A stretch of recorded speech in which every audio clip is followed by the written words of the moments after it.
Bird Mountain Wildlife Management Area is just about a square mile, around 640 acres.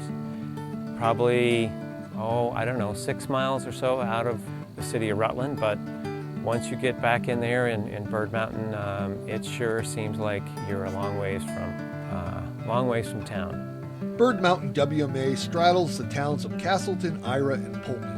It gets its name from the prominent 2,200-foot outcrop on the northeastern edge of the property, locally known as Bird's Eye Mountain. It was purchased in 1976, shortly after the banning of DDT, a chemical pesticide that led to the demise of Vermont's peregrine falcon population. We had a visionary working in the department named Jim Stewart, and Jim recognized that that was historically used by peregrine falcons.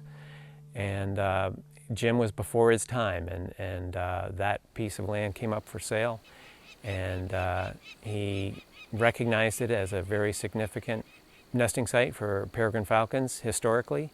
And once again, now it's in state ownership, and there have been peregrine falcons nesting there now for, a couple decades, I think. Very consistent producers, very successful pair that keeps rearing and fledging young peregrines off that site. Bird Mountain WMA lies at the northern end of the Taconic Mountain Range. It consists of a mix of old fields, softwoods, and managed hardwoods. A recent acquisition expanded the area to 770 acres. Common wildlife species include deer, wild turkeys, gray squirrels, rabbits, ruffed grouse, and woodcock, along with numerous songbirds.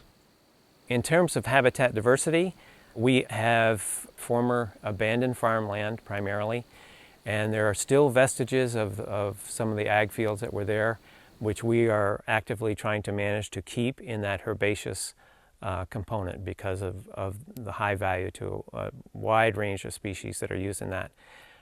So we'll conduct periodic controlled burns in those habitats. We've also had a fairly aggressive forest management plan that is on a good bunch of that acreage dedicated to fairly intensive grouse management.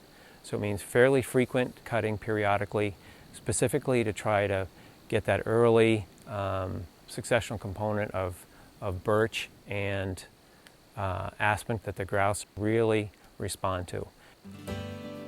White pines and other softwoods provide critical deer wintering habitat. The WMA is drained by small streams that feed in the Gully Brook, which eventually flows into the Castleton River. Bird Mountain also has several trails, and it is a welcoming place to explore for both hunters and wildlife watchers.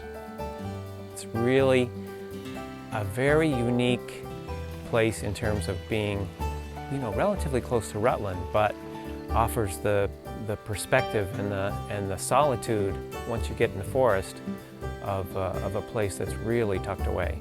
It's really quite special in that regard.